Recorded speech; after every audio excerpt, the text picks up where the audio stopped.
I just want to thank you all for coming this afternoon. Um, as you know, this was our second date. The first date we were snowed out, so I don't think there's much chance of that this afternoon. But we'll keep our fingers crossed. This is the webinar with OpenStax College from Rice University, and our intention here is to bring information to the campus about adopting open educational resources. And most of you are probably already familiar with what open educational resources entail, but if not, I've got a definition here that Jim's going to put up for me that details what these are. And this is a definition from the Hewlett Foundation that have been really big supporters of open educational resources and also coincidentally the OpenStax project at Rice University. The Hewlett Foundation, the Arnold Foundation, the Gates Foundation, they all have they've got a lot of investment in the notion that educational materials and the access to affordable educational materials are really important in promoting access to higher education. And the OpenStax project is an outgrowth of that realization. Nicole Finkbeiner is going to join us today from OpenStax College at Rice. She's on the line now, and she's being really patient with me while I keep rattling on here. Here's a nice definition of OER: teaching, learning, and research resources that reside in the public domain or have been released under an intellectual property license that permits their free use and repurposing by others. Open educational resources include full courses, course materials, modules, textbooks, streaming videos, tests, software, and any other tools, materials, or techniques used to support access to knowledge. And we have a number of faculty and departments that have already committed to using OER for the fall semester, and a couple even for the summer semester. So as we prepare to finalize textbook adoptions, we were hoping to give you open educational resources through OpenStax and other resources as something to consider when you are deciding which textbooks, what materials you're going to use to support your college class in the coming semesters. And and again, we were hoping this was going to happen a couple of weeks ago. Because it didn't, we got bumped right up tight to the textbook adoption deadline. If it's too late for the coming semester for you, we want to enter this information into the conversation so that you're considering them going forward. All right, so without any further ado, I'd like to introduce Nicole Finkbeiner from OpenStax College at Rice University. And Nicole, thanks for taking the time to join us today. Thank you, everyone. I'm really excited to be here. Just a quick check. Can you see my screen? It should show a YouTube video right now. All right. So I'm going to start with a quick YouTube video, and then I will come back and start talking after that.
Thank you for taking the time to be here today. Again, my name is Nicole Finkbeiner, and I'm the Associate Director of Institutional Relations for Open Stax College at Rice University. So this is a direct initiative of the university, and I work directly for the university.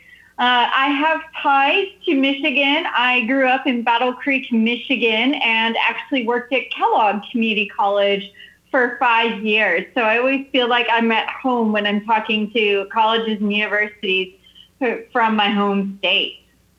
Okay, so we always like to start with what is the problem that we're trying to solve here at Rice University's OpenStax? And this is really the struggle that we see, is that the average student is spending somewhere over $1,200, sometimes up above $1,300 and $1,400 per year on textbooks and supplies.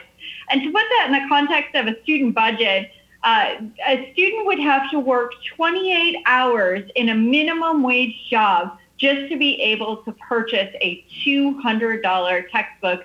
So really, just to afford their materials for the whole year, it's an additional 2 hours a week to be able to afford them. I thought this was an interesting statistic from Nonprofit Quarterly that said 10% of the students at Morgan State University dropping out for financial reasons owed less than $1,000, and we see this continually. And in fact, 48% of all students surveyed in a U.S. PERC survey said that the cost of textbooks impacted how many and which classes they took each semester. So particularly in the U.S., we're all very concerned about retention and completion and withdrawal rates. And now we're seeing that textbooks are a huge barrier to students to be able to stay in their classes and complete their degrees. There's also been empirical research that has talked about how if you will utilize an open educational resource in your course, you will have less drops, you will have less withdrawals, and you will have higher student success rates. I thought this was interesting when we look at, well, how does this impact us again on that state and federal and local funding level? And U.S. PERC estimated that between the state, federal, and local funding per year used to purchase textbooks, it's $3.15 billion. So if you think about what else we could be doing with that money towards education, that's a huge amount of money. And then as a faculty member, this is the one I hear mostly from you, is that most students are walking into your classroom on the first day of class, and they don't even have access to the materials. They may not have decided to buy it yet. They may be waiting for their financial aid to come through. I met a student the other day that was a veteran of the U.S. Navy, and he had to wait for his GI Bill funding to come through before he could get his materials. There are a wide variety of reasons. But this is a huge amount of students in every classroom. What if every single student in your class had immediate access to the textbook? And that's what we're talking about today. So as Mike mentioned, we are funded by a wide variety of foundations. So we are a nonprofit. We do have a sustainability model. We are able to sustain and revise our textbooks. But the startup funding, as well as the funding to develop new textbooks, is funded by these generous foundations, including the Bill and Melinda Gates Foundation, the Hewlett Foundation, 20 Million Minds, and many more. So at Rice University, we began working in open educational resources in 1999, and we are the first to admit to you that when we first started on this project, they weren't that good. We created a repository called CNX, which still exists today, and faculty do use it. And there are so many resources in there. There are over 22,000 books and modules in there. And we thought, well, great, then everybody has what they need and they should be able to go forward. And what we found is that faculty weren't willing to use them. And so we had to really go back and do some soul searching on why that was. And so from that, we came up with OER 2.0, which is what you see here, which is number one, we're going to make it easy to find and use the materials. You need to be able to find them very quickly, and I'll show you just how quickly in a minute. Free is not enough. This was really the big one, is that we needed to ensure that our textbooks, our free open educational resources, were at the same quality that faculty were already receiving from publishers. So our development model looks very similar to a publisher. We hire content experts and faculty to write our content. We then have a wide variety of faculty peer review the content. We then put it through a very rigorous editorial process, and then we publish it for free online. And so it is that very high level, high quality material. It also needs to meet the standard scope and sequence of existing curricula. So faculty came back to us and said, it's wonderful that you have all these modules for anatomy and physiology, but I don't have the time to put them together. I would really like to see something that's already meeting the standard scope and sequence. And so that's what we did. And then we find that faculty need other learning resources. Some of these we offer for free as part of our grants, and I'll talk about those. But we also need to partner with groups that offer homework and courseware and clicker technology and all these other things that faculty need as well.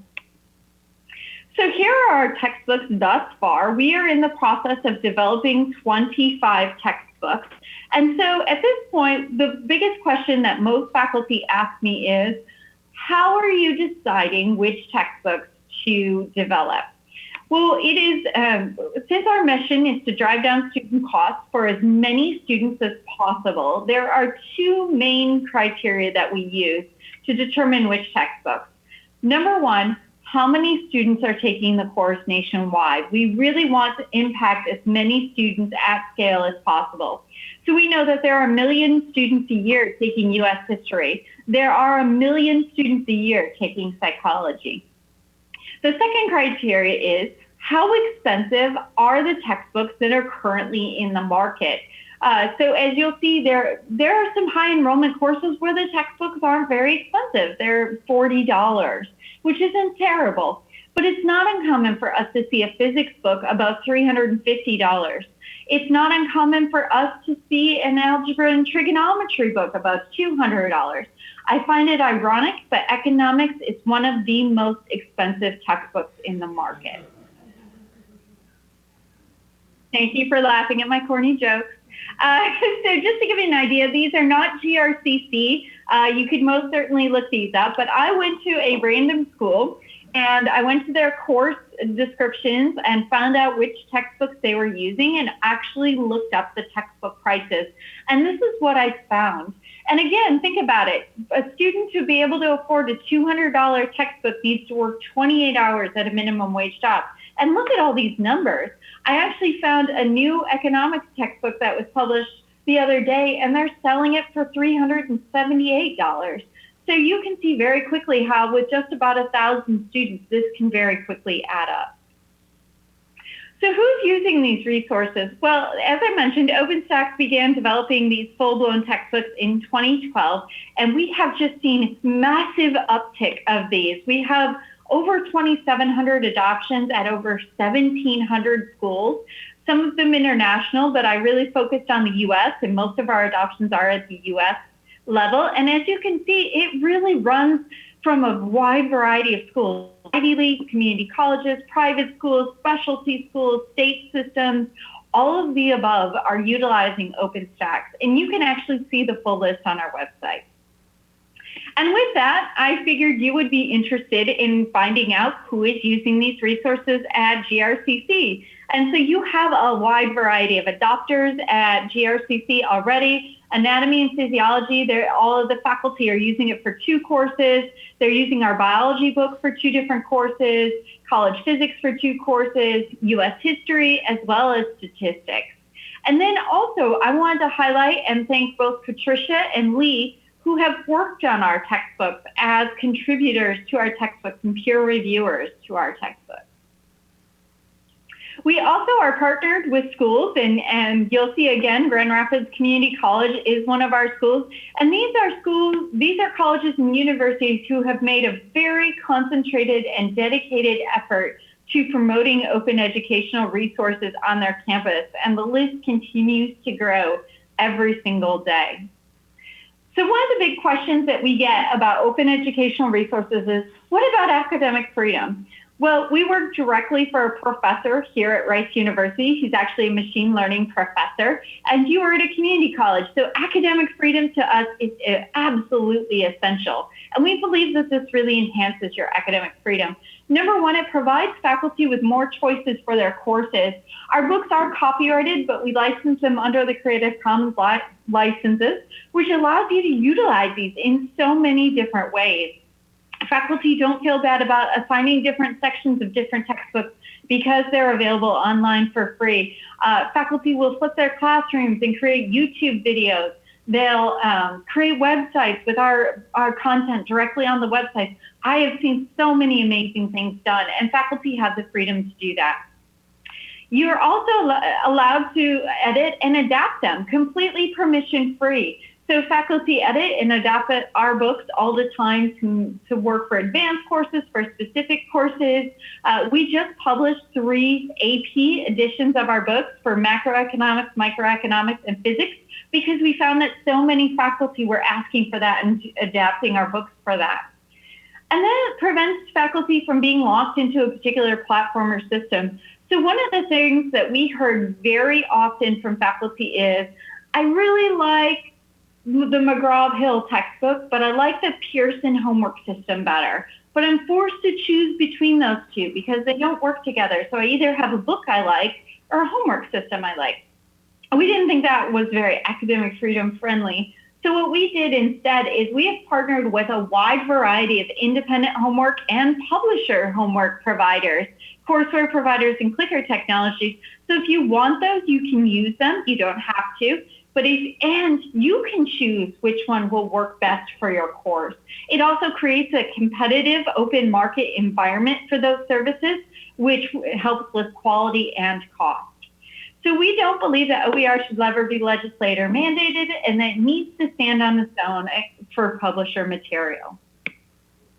A little bit more about the licensing. So our books are copyrighted again, but they are licensed under the Creative Commons licenses. And so the vast majority of our licenses are on the left, which are the CC BY license. This allows you to distribute, remix, tweak, build upon, even use our materials commercially if you so choose. The only thing that is required is attribution. So again, I've seen this done in so many different ways. Our new calculus book, because of some of the content that we have in it, is under the CC BY non-commercial share alike, which means you are free to distribute, remix, tweak, build upon as in any way that you want, as long as it's non-commercial and that you share it under the same license. And again, attribution is required. So how do you access these books? What formats are they in? At this point, I am going to go out to the OpenStax College website. And the first thing that I want to show you is this gray box. And there's this button that says click here to see the schools that are helping students reach this goal. That is where you can see the full list of colleges and universities utilizing our resources. I also want to highlight the fact that I am not signed into this website. So I am coming to this website as if I'm sitting in your class on the first day of class and you tell me that this is my textbook and I crack open my laptop. So I'm going to go to our books and we'll go to physics. This is the landing page for physics. Tells you a little bit about the book as well as the senior contributing authors and the contributing authors. If you want to see the entire list of peer reviewers, you can go to the preface. There's details and includes the published date, the ISBN numbers for the low-cost print copies if you want those, and then the license that it's under. So this one's under CC BY.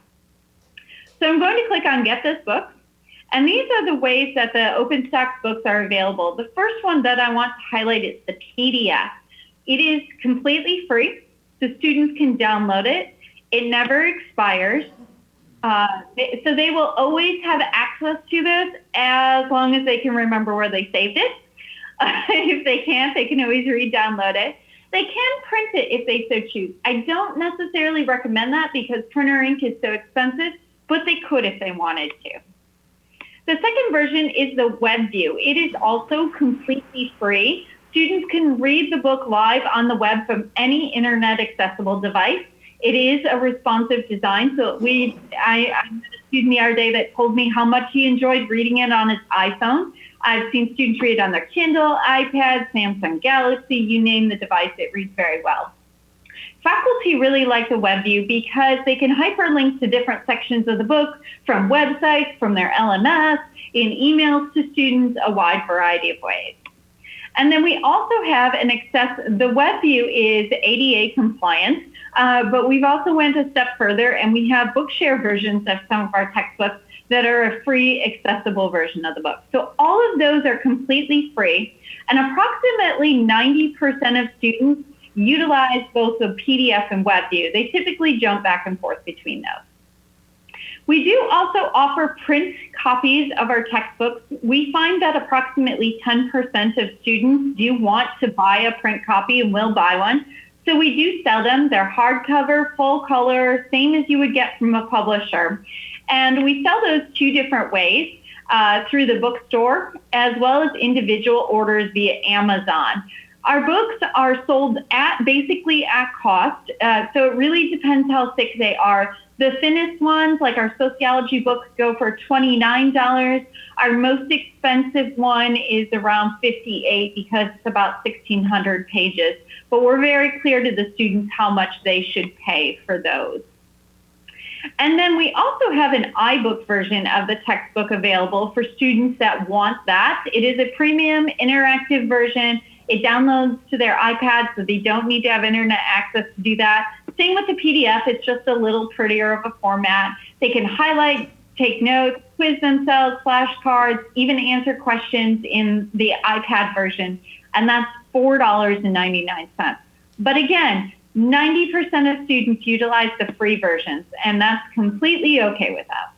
So I'm going to click on the PDF, click lower resolution. There is a donation screen that comes up. Many people do donate to us, but we'll click continue without donating. And we'll give this just a second to load. This is a very large book, but that is how quickly your students can get access to the entire college physics book or any of our textbooks.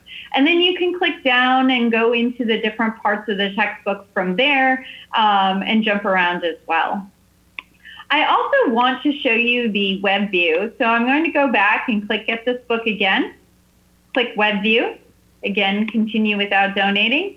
And this goes out to our repository where we have the book, and you can just click Content and drill down from here to the different parts of the textbook that you want.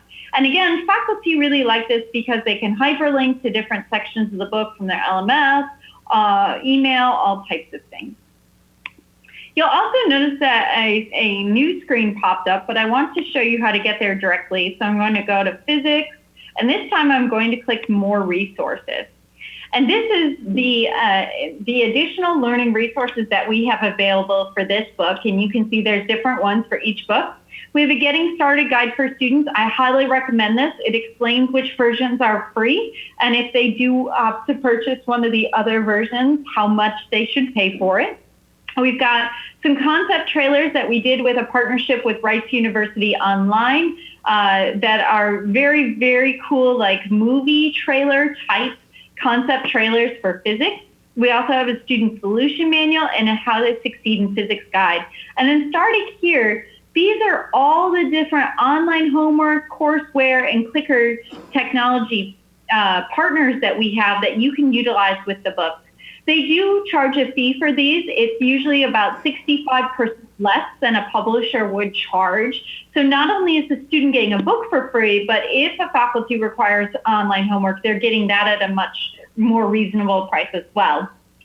If you choose to use one of these with our textbooks, part of that student fee comes back to OpenStax as a mission support fee, which is how we sustain our nonprofit and fund revisions to our textbooks. And then you'll see this fun little area called Faculty Only. You do need to sign up for an account to get access to these. We do manually verify every single faculty member to ensure they are a faculty member. I used to do that myself, so I can tell you some fun stories about that later. But you'll see that there are things like a Getting Started guide, a solution manual, PowerPoint. Some of them have test banks, all types of things like that. We also have a new partnership with the National Association of College Stores. We found that a lot of faculty wanted to be able to customize the textbook and get a printed copy that way.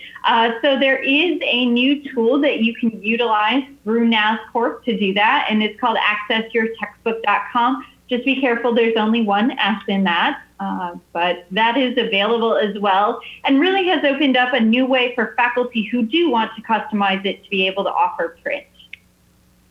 So in terms of additional resources, it depends on the grant funding we've received, and but we do have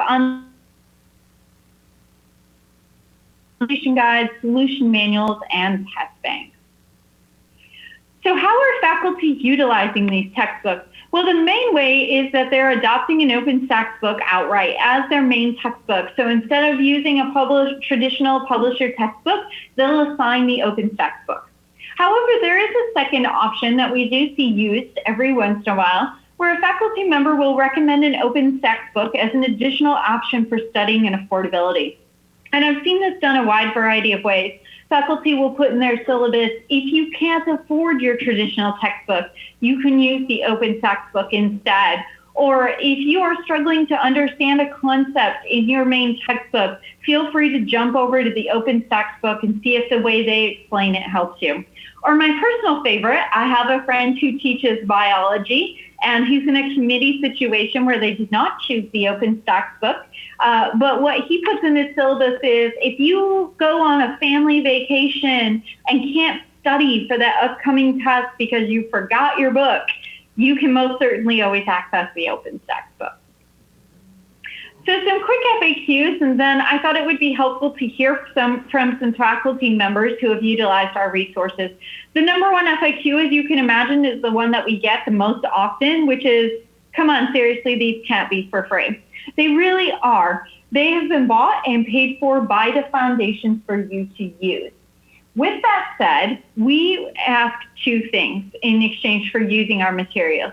Number one, we are a very small nonprofit out of Rice University. We do not have a traditional sales force whatsoever. So if you like what we're doing, please help us spread the word. And faculty do this a wide variety of ways. They forward emails or send emails to other faculty advocating for use of open educational resources. We have a lot of faculty that will go to academic conferences and present on what it's like to use an OpenStax book in their courses. There's a wide variety of ways we see this done, but we really appreciate that. The second thing is our future funding to be able to develop more textbooks is based on the number of faculty who adopt and the number of students impacted. Particularly the Bill and Melinda Gates Foundation asks us for these numbers all the time. So if you decide to use the OpenStax book as a main or even a supplemental resource, please let us know. We have a really quick 2-minute online form that you can use on our website, or you can let Mike, Gary, or know that you're using it, and they can let me know as well, but that's really helpful to us. There have been other OER providers in the past who have started out this way and switched to a fee model. We will not do that. In fact, it's written to our grant funding that we cannot do that. There might be particular parts of the book that you don't like, and that's okay. No textbook is perfect, and no textbook is going to be perfect for your course. But that is why we allow you to utilize these resources however you see fit.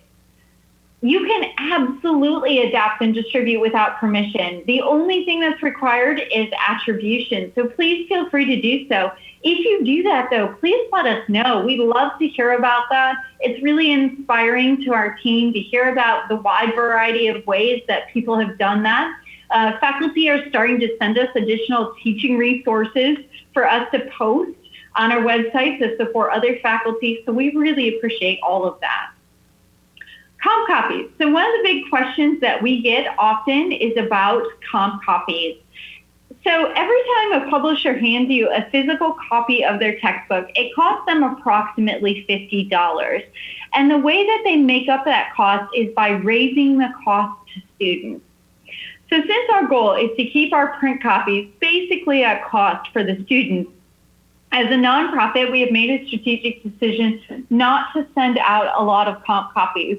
So when faculty ask us about getting a comp copy of our textbooks, we explain this to them and how that really impacts the students and the overall nonprofit structure. And most faculty are more than happy to go ahead and review the textbook online.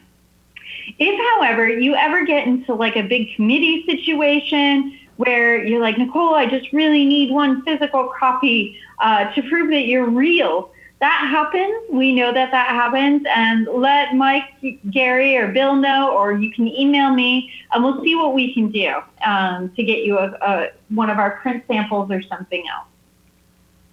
With no sales reps, how do you get service? We have an email address. It's info@openstaxcollege.org. We respond to every email within 1 business day or less, so you will get a very quick response. Revisions. So a lot of people want to know, can we fund revisions? Yes, absolutely. Through our partnerships with our homework providers and other ways, we do have the sustainability funding to maintain our books as well as revise them. However, we're not tied to the used textbook market. It's not, we have no incentive to just regularly crank out revisions if we don't need to. So what we're going to do is revise our books when it's pedagogically necessary to do so. So it's really going to depend on the subject as well as the feedback that we get from faculty. Physics doesn't change that often. Pre-calculus doesn't change that often. Sociology, economics, psychology change often. So we have actually already published a 2nd edition of our sociology textbook, and we update our economics book with new federal IPEDS data every year. So it's really going to depend on that. However, we know, and especially working for a faculty member ourselves, that you may not be ready to switch over to the new book when we publish a revision. And that's okay. We completely understand that. So our promise to you is if we do a major revision, we will keep the previous editions of our books on our website for you to use if you would prefer to stay with that and transition over at a later date. So if you go to our sociology book, you will see that the 1st edition is still available on our website. Errata happens. If you find errata in our books, please let us know. Again, that's part of the process to know about revisions. We do have an errata reporting tool. We then send those back to a team of peer reviewers to review before making the edits on the website. Depending on the edits, we might make, if it's just like a typo, we might go ahead and change it right away. If we think that it will mess up the students that have the print copies, we'll update it about once a year. And yes, absolutely, your bookstore can order physical copies. We are partnered with the National Association of College Stores, so they can order our books the same way they would a traditional publisher textbook. Again, just be really careful to warn them to order lightly, about 5 to 8% of the student population, because we know that about 10% of the students overall will purchase them. So, as I mentioned, we've been working in open educational resources since 1999, but we really formed OpenStax in 2012. And since then, we have saved students $66 million. So we're very excited with that. So at this point, I want to go ahead and turn it over to a video of our faculty that have been using these textbooks. And then after that, we can start with questions.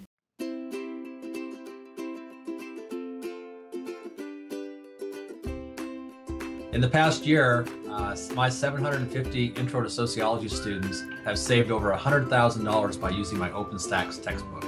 I've been able to save my students over $10,000. Over $8,000. $18,000 for the entire class. That is saving a lot of money for them. From X dollars amount to free for 3,500 students. About $115,000. I saved them approximately $5,000. For 2 semesters, I've saved my students $8,000. 120 students, each saving about $85. $35,000. One of the main benefits of OpenStax is that it's free. You can't argue with the price. They get a textbook, a good textbook for free. It's accessible to everyone. It's user-friendly. It helps them understand the material. It's concise, to the point. It is not a difficult read. It's interactive. You can actually customize your book. They're able to see it on their iPad, their iPhone, and their computer at any time of day. And thus, it's very portable. My classroom has become paperless. which has saved my back. It made a big difference in their performance on tests. I've been able to make science fun for people who hate science. As solid as any book that we have ever paid for. Can I really reuse these materials, copy them, and give them to my class? And of course, the answer is always yes. I publish material that is accessible to blind and visually impaired students. They can basically create their own book based on the topics from the major. I can tailor it to my classroom. That's a good feature. As our students have changed in their learning process, we need to change in our teaching technique. It's like having a partnership that you never thought you could have. The biggest benefit is that students actually read it. It is just such a brilliant resource. I like this book very much. I recommend OpenStax. Use it. It's great. In just 2 years, OpenStax has saved students all over the world more than $30 million on high-quality textbooks and other educational resources. Thank you, OpenStax. Thank you for that. Thank you very much. How much will your students save with OpenStax College? It's up to you. Adopt, adapt, and recommend OpenStax College today. Your students will thank you.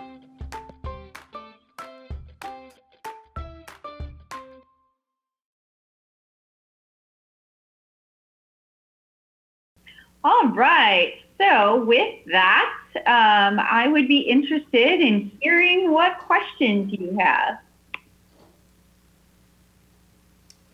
Thanks, Nicole, for that great presentation.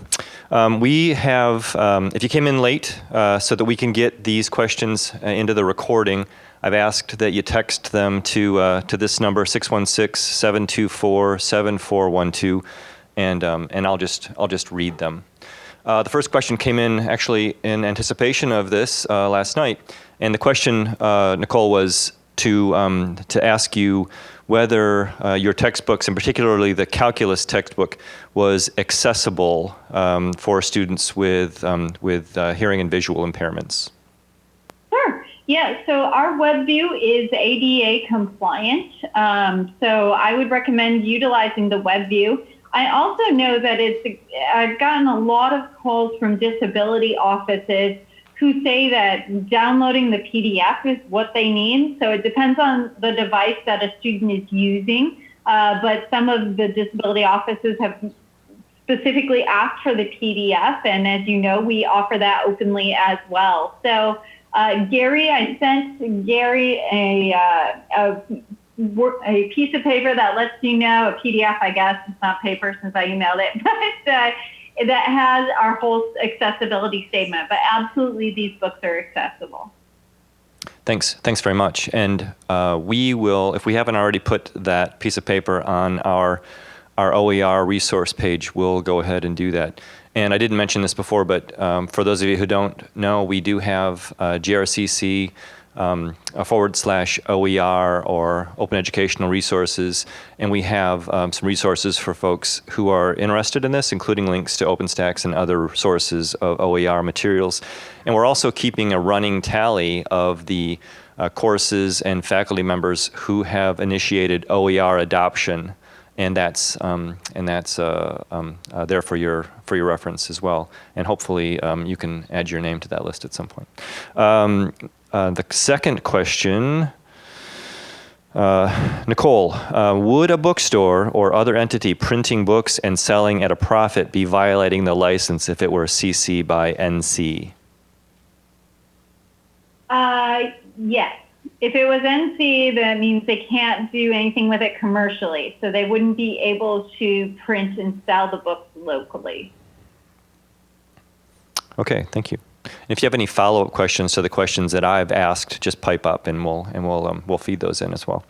Actually, let me expand on that a little bit too. That we do sell our textbooks basically at cost. So again, they're $29 to $60 for a full color book, which is what most students need. So printing them locally could actually cost more. We have a lot of faculty who ask about cutting out a couple chapters and seeing how that would affect the print cost. And you can do that with Access because we are selling them so low in cost. It's usually more in cost. When I say we sell them basically at cost, we do make a couple dollars off of it, and that's another way that we are able to sustain our nonprofit and the content too. So if the print copies are going to be used, we would prefer to go through NASCOR. The other nice thing about going through your bookstore, by the way, for print copies is if you have students that have aid funding that needs to be used at your bookstore, that way they can use that, which was really important to us. We originally just sold them on Amazon, and when someone pointed that out to us, we made a really concentrated effort to make sure that bookstores were a partner in this. Thank you. Another question. Are students able to highlight and annotate in this format? Yes and no. So I've heard students do a wide variety of things. I mean, they are PDFs, and so students can definitely highlight and annotate in PDFs. The iPad version most certainly has that as well. A lot of students that I know like to take the either the WebView or PDF and actually create their own study guide by kind of copying and pasting different sections out of that PDF to create their own sort of concentrated study guide. So there are most certainly ways that students can do that in a variety of different ways, depending on kind of their comfort level with technology and things like that. Thank you. Are you developing texts for English courses? Unfortunately, not at this moment.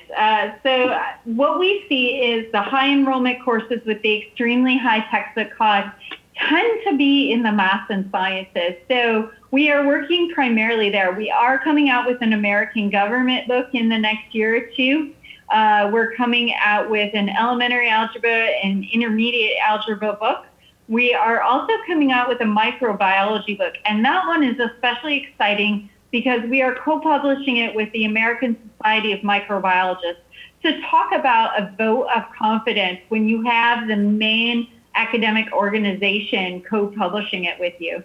But unfortunately, nothing for English. I do think there are a few English books on Open Textbook Library, which is at the University of Minnesota. I do know also that a lot of faculty who teach like reading skills and reading comprehension will utilize different parts of OpenStax books and other OER books to teach that as well.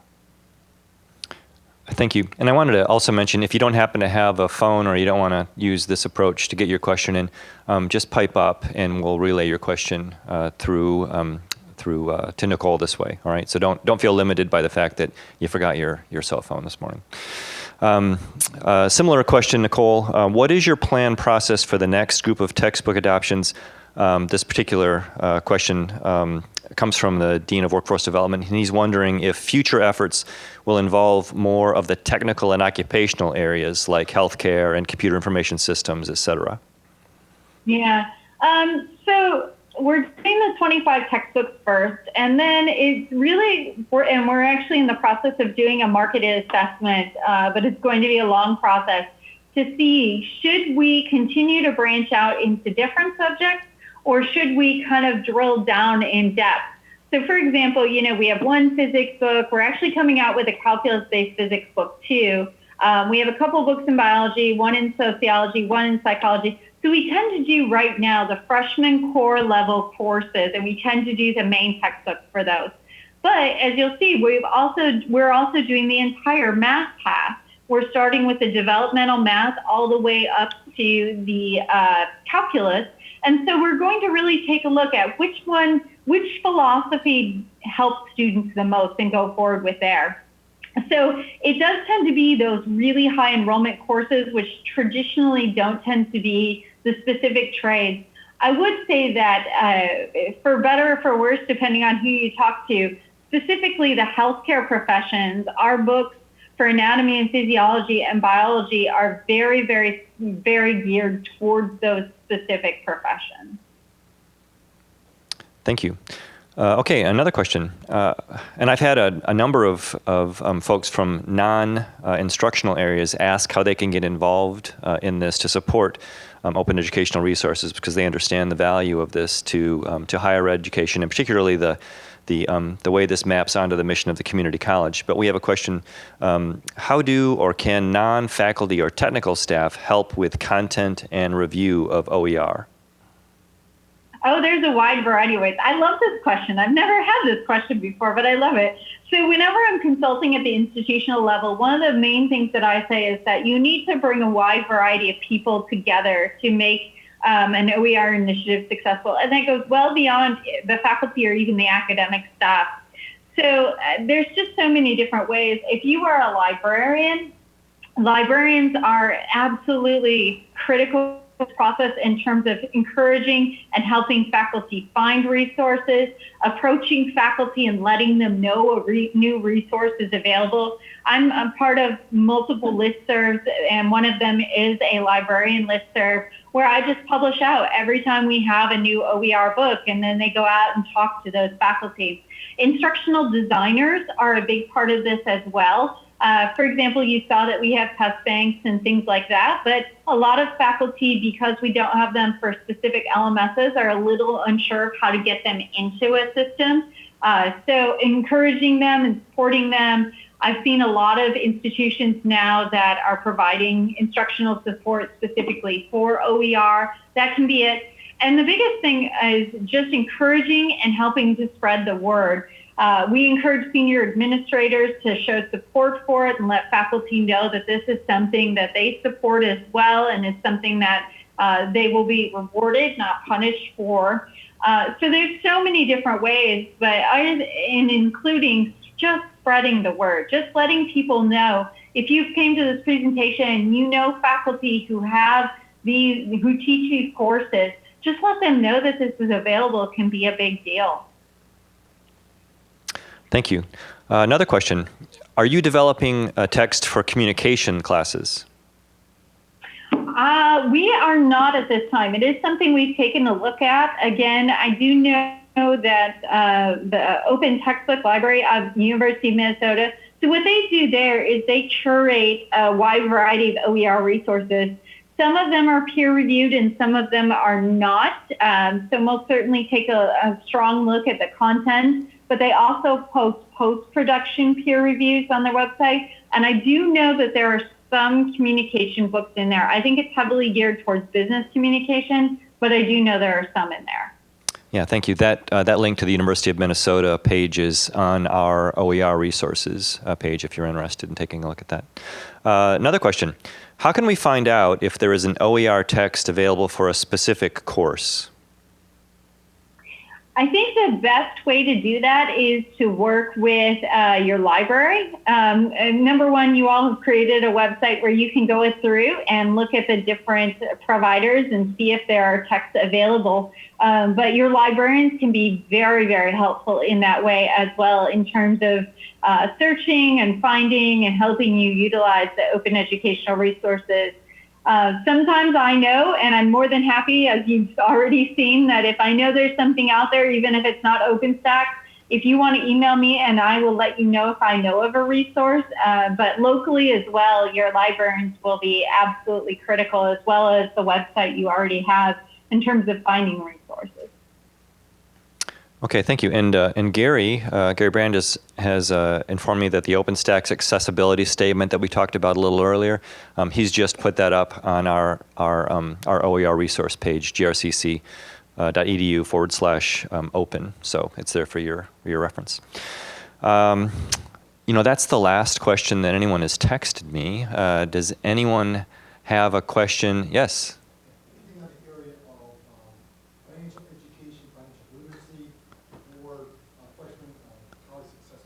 Yeah, thanks, Paul. Nicole, we've been asked if there's anything on the area of financial education, financial literacy, or really importantly, college success courses. We have a mandatory college success course, and it'd be great to have an OER version of a text for that.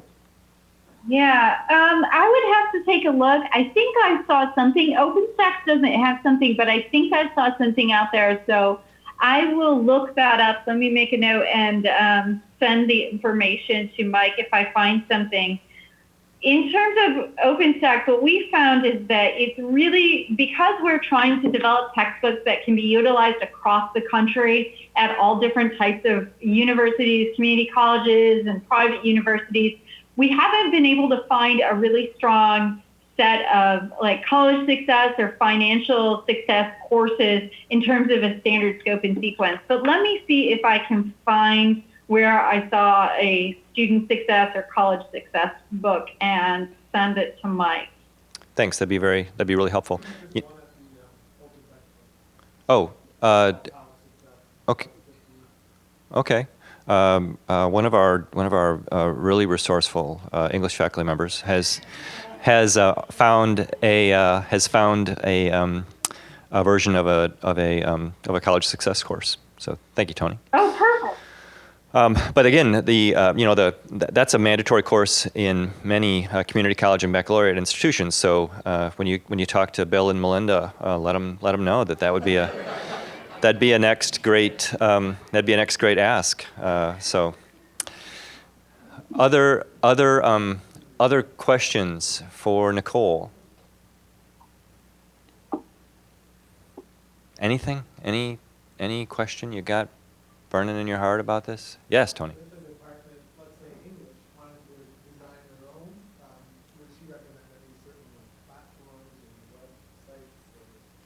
Yeah, that's a great question. If a department like English wanted to develop their own OER, is there a platform or a set of reference variables that you could recommend that would make translation of that process to what you do easier? Yeah, so I mean, there are multiple platforms that you can use to develop textbooks. OER Commons has one, a platform that you can use. I think there's, let's see, what else? Trying to think of the ones off the top of my head. There are multiple platforms that you can use to develop them. If you want it to be kind of scalable to other colleges and universities, then it would need to go through a independent peer review process. But if you're wanting to do it locally, I've even seen it done via a website. I've seen it done via LMS. There's just so many different ways that you Pressbooks. Pressbooks is the other one I was thinking of that you could use.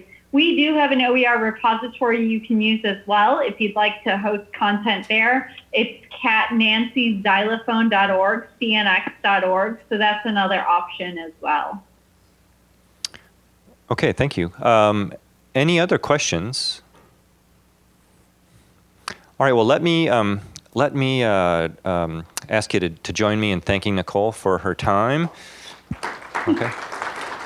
And really helpful information. We've got just a couple of things we're gonna cover here, Nicole, and you're welcome to stick around, or you can. I'm sure you're busy. You got floods and rain and things like that to deal with in Houston, I guess. So.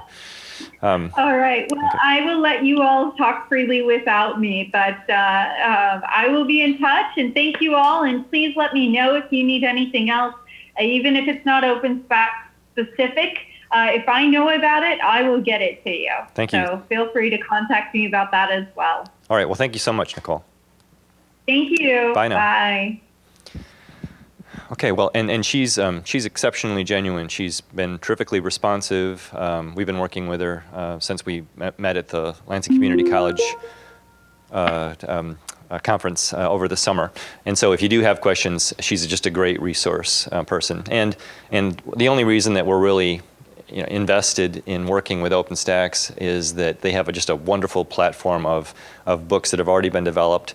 They also are exceptionally committed to the notion that it doesn't have to be OpenStax. They're just interested in perpetuating and pushing forward the whole idea of OER because they understand what a barrier textbook cost is to access to higher education. This is sort of the group of early adopters and true believers, and so you may be easier sells than your peers. So I'm going to ask you to take this information and this idea back to your departments and your areas and try to sell it. Try to raise the issue at department meetings. We've got a screen of folks who have already. Yeah, here we are. These are our GRCC vanguards. These are the folks on the leading edge. And as you can see, they're not all OpenStax. Brent Spittler has adopted BA 254, OpenStax Introductory Stats textbook. Tom Cackley, 2H248, Introduction to Theater. That's not an OpenStax book. Bob Seablack. Bob, thank you. PH 125, College Physics 1. You know, that's a great example. How much is that textbook from the bookstore? Yeah, it's over $300, right? It's over $300.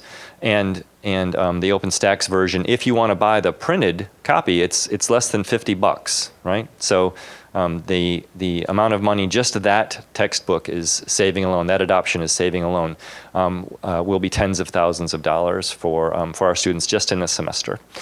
Mike Light, HS 249 and HS 250. Lee and Greg and the good folks in biology have adopted OpenStax texts for BI 121 and 122, Human Anatomy and Physiology 1 and 2, and also BI 151, 121, 122, 151, 152, Cells, Molecules, and Genes and Biological Diversity. Gary Brand and the business department have adopted not OpenStax OER books for 207 and 208, and Gary just did the back of the envelope math, and for just the fall semester, this is going to save, just for those two classes, is going to save our students over $100,000 just for those two classes. If we could turn on general psychology, college algebra, introduction to sociology, those high throughput classes, we could easily be looking at $1 million a semester here that we're saving students. And again, I think this maps so closely to the mission of the community college, right? We're trying to make sure that community college is affordable to everybody, because without access to higher education, a lot of folks are pretty stuck, and textbooks are one of those major expenses that keep people from having access to higher education. Yes, sir. Yes, Paul.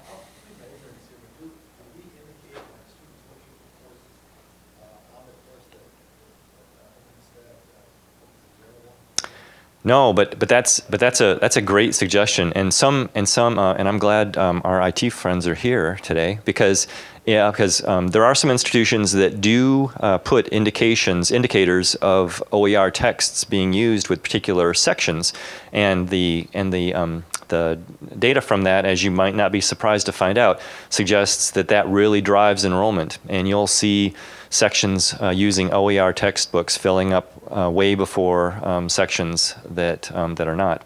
The other cool thing from we've got a really nice review article that's looking at the impact of OpenStax, of open educational resources on courses. They're looking at faculty satisfaction, student satisfaction, student persistence, and excuse me, continuation, student grades. All of those things are linked in a review article, and the information, almost without exception, is very favorable.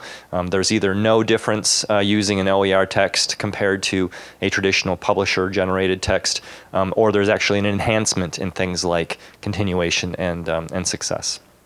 So, the other cool thing about this is that the other end of that research suggests that people who are saving money from their textbooks, that they're not spending on textbooks, that they're actually using that money to buy additional credits, to pay for additional courses, which is no surprise to us. Our students are exceptionally savvy. Their educations are important to them. We save them some money, and they're going to put that money to work furthering their educations.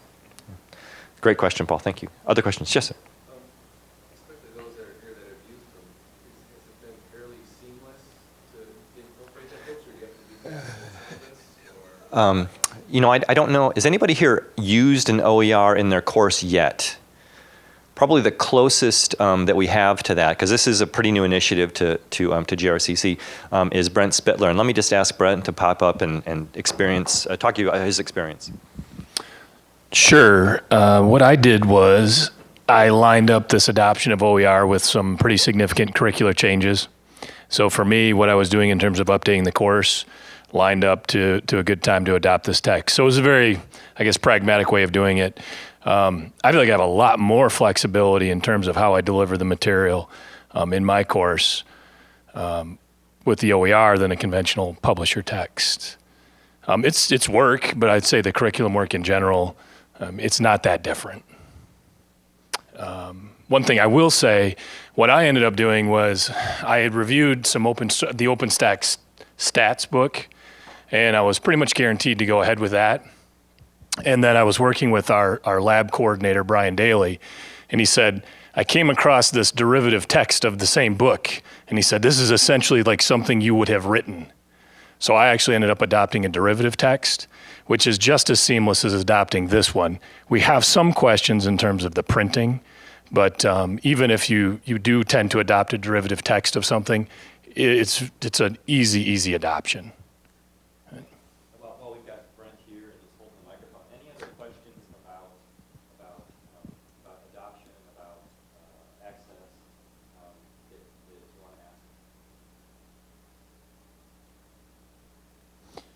Okay, I'm sure that Brent, Gary as well, Bob, that they'd be really happy to answer any questions that you have if you come up with them, after we leave. What that process is like. I've had some folks express some concern about access to homework sites and things like that. And if you take a look at the OpenStax site, they've got connections with many of the traditional homework packages that you might already be used to using. Okay.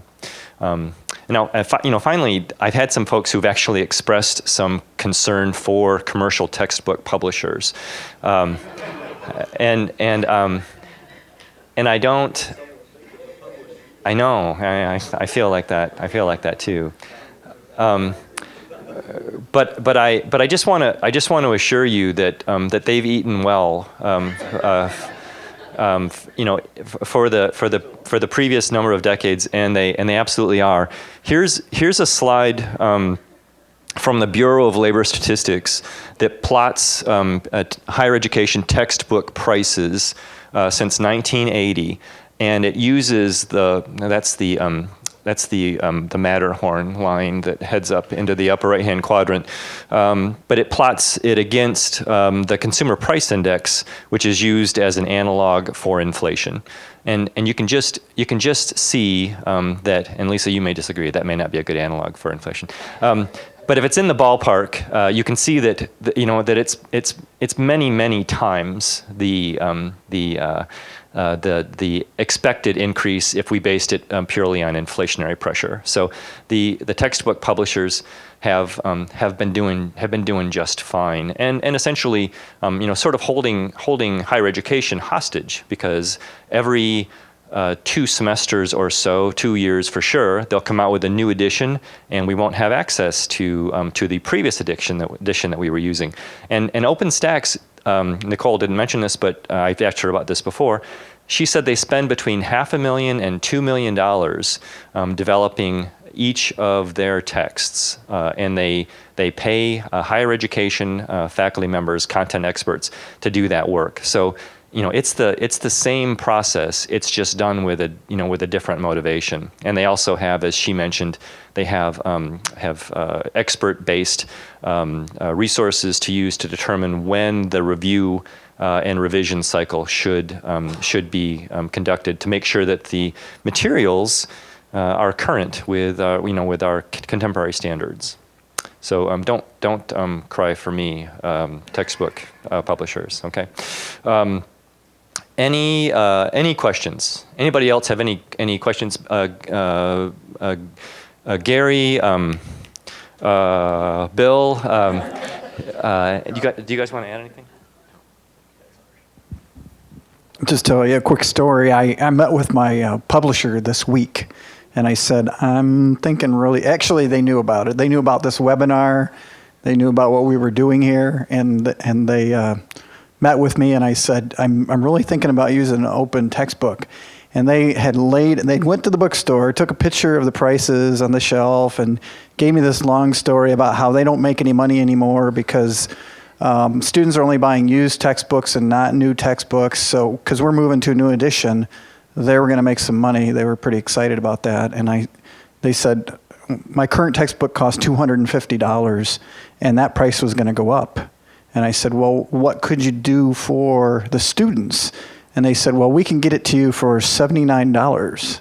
I'm like, why have we've been charging $250, $300 every semester, and you're just now telling me that you could get it to me for $79? But, right, because, yeah, it's like switching to a new cable company. But anyway, it was the price of the textbook, and then the linkage to the online resources that they had, and then the if I wanted an EPUB version of that, they were then going to pass on all those separate costs to the student. So rather than putting it all in the textbook, it just comes another way. So I don't know. We're going to try it for a year with an open text. The other thing I would say is, if you're thinking about this, work with all the faculty in your area on it. The faculty that teach business law went through and did all the outcomes for the course and matched them up with the open textbooks that are out there. And we kind of collectively picked the best textbook. And then our faculty are going to work together to develop resources to go along with the textbook. So it's a lot better than just you trying by yourself to get your class to use that textbook. Thanks. And if you're thinking about it, but yeah, you have a barrier, you have a question, don't just say no, right? Come and talk to us, and we'll work through the concerns that you have, and maybe they're insurmountable. I doubt it, but we'll absolutely work through them. Again, we've got a small number of folks here. I'm really hoping that this doesn't go away. We're trying to generate enough interest to get to some tipping point here, and we're a bit from that. But we've got some really solid starts, I think, for the fall semester. And with that, I want to thank class and Jim for their support, and I want to thank you for taking the time to come out and support this effort. Thanks very much.